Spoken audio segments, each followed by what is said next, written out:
Namaskaram. Shri Mahaganapatiye Namaha. Shri Gurubhyo Namaha. Welcome to Bhagavad Pada Samarpanam. In today's clip, we shall chant, learn and understand the last 4 slokas of Dashakam 5 of Narayaniyam. Let us chant the sloka first and then understand the meaning. Dashakam 5 sloka 7. Bhumanmanasa buddhyahankritimila चित्ताक्यवृत्त्यन्वितं तच्चान्तःकरणं विभो तव बलात् सत्त्वांश एवासृजत् जातस्तैजसतो दशेन्द्रियगणः तत्तामसांशात् पुनः तन्मात्रं नभसो मरुत्पुरपते शब्दो जनित्वद्बलात्. O Lord of the universe, who is spread everywhere, it is through your powers the Sattvic Ahankar or ego created the Antakarana or the internal sense, which is a combination of mind, intelligence, pride and thought. And from the Taijasa Ahankara or ego, the 10 Indriyas or senses came into existence. O Lord Guruvayurappa, it is from your power the Tamasa Ahankar created the sound, which is the prime essence of the sky. Dashakam 5, Sloka 8. Shabdadvyoma tatassa sarjita vibho sparsham tato marutam tasmad rupamato mahota charasam toyam cha gandham mahim एवं माधव पूर्वपूर्वकलनाद् अध्यात्मधर्मान्वितं भूतग्राममिमं त्वमेव भगवन् प्राकाशयस्तामसात्. From the sound the sky was created. From sky touch was created. From touch wind was created. From wind form was created. From form fire was created. From fire, taste was created. From taste, earth, water and smell was created. O Lord, you thus carried out the creation of the earth. O Madhava, thou caused the group of elements to manifest from Tamasa egoism, with each one of them having the qualities of those created prior to them, and hence all of them being interconnected. This means sky had the prime essence of sound. Then came touch, which had both sound and touch. Then came form, which had sound, touch and form.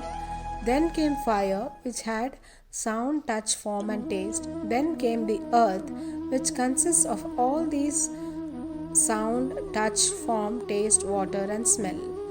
Dashakam 5, Sloka 9.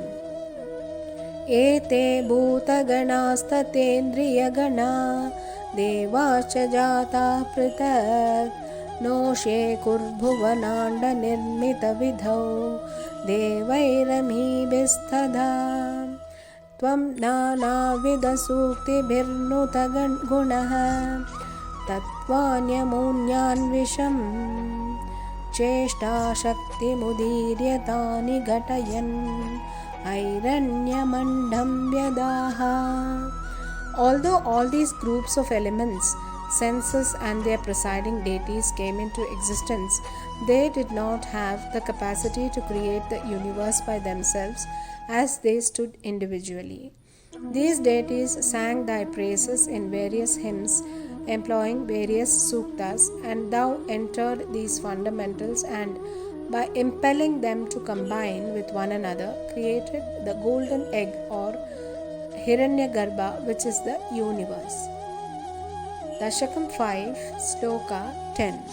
Andam tatkalu purva srishta salile atishtat sahasram samaha nirbhindan kritas chaturdasha jagat rupam viradahvayam sahasraikarapada murdhanivahaihi nirshesha jivatmako निर्भातोऽसि मरुत्पुरादीपसमां त्रायस्व सर्वमयात्. This Brahmanda or cosmic egg, lay for 1,000 years in the primal water or the Karana Jalam which was created earlier, where you lie in Yoga Nidra. Then exploding it and dividing it into 14 parts, thou came in the form called Virat Purusha of the 14 worlds.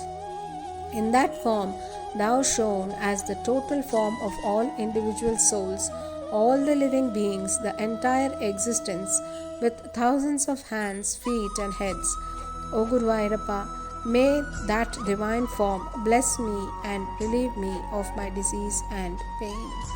Bhattadri prays to the Lord like always he does to relieve him of the disease and pain in this last shloka of Dashakam 5.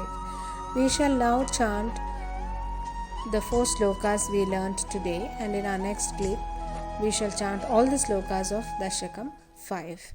Dashakam 5, Sloka 7.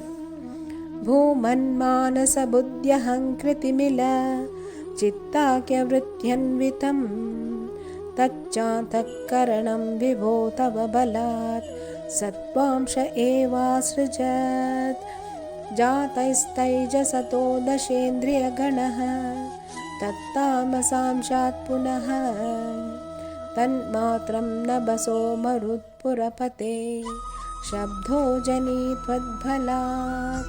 Dashakam 5, Sloka 8. शब्दाद्व्योम ततः ससर्जित विभो स्पर्शं ततो मारुतं तस्माद्रूपमतो महोतचरसं तोयं च गन्धं महीम्. एवं माधवपूर्वपूर्वकलनात् अध्याद्यधन्मान्वितं भूतग्राममिमं त्वमेव भगवन् प्राकाशयस्थामसात्. Dashakam 5, Sloka 9. एते भूतगणास्ततेन्द्रियगणा देवाश्च जाताः पृथक् नोषे कुर्भुवनाण्डनिर्मितविधौ दैवैर्रमीभिस्तदा त्वं नानाविधसूक्तभिर्नुतगुणा तत्त्वान्यमून्याविशम् चेष्टाशक्तिमुदीर्य तानि घटयन् हैरण्यमण्डं व्यदाह. Dashakam 5, Sloka 10. अंडं तत्कलु पूर्वसृष्टसलिले अतिष्ठत्सहस्रं समाह निर्भिन्दन् कृत्ताश्चतुर्दश जगत् रूपं विराटाह्वयम् साहस्रैकरपादमूर्धनिवहैः निःशेषजीवात्मको निर्भातोऽसि मरुत्पुराधीपसमां त्रायस्व सर्वामयात्. हरे कृष्ण. गोविन्दनाम संकीर्तनं गोविन्द गोविन्द. नारायण अखिल गुरो भगवन् नमस्ते. श्री हरये नमः. श्री महापेरियवा शरणम्.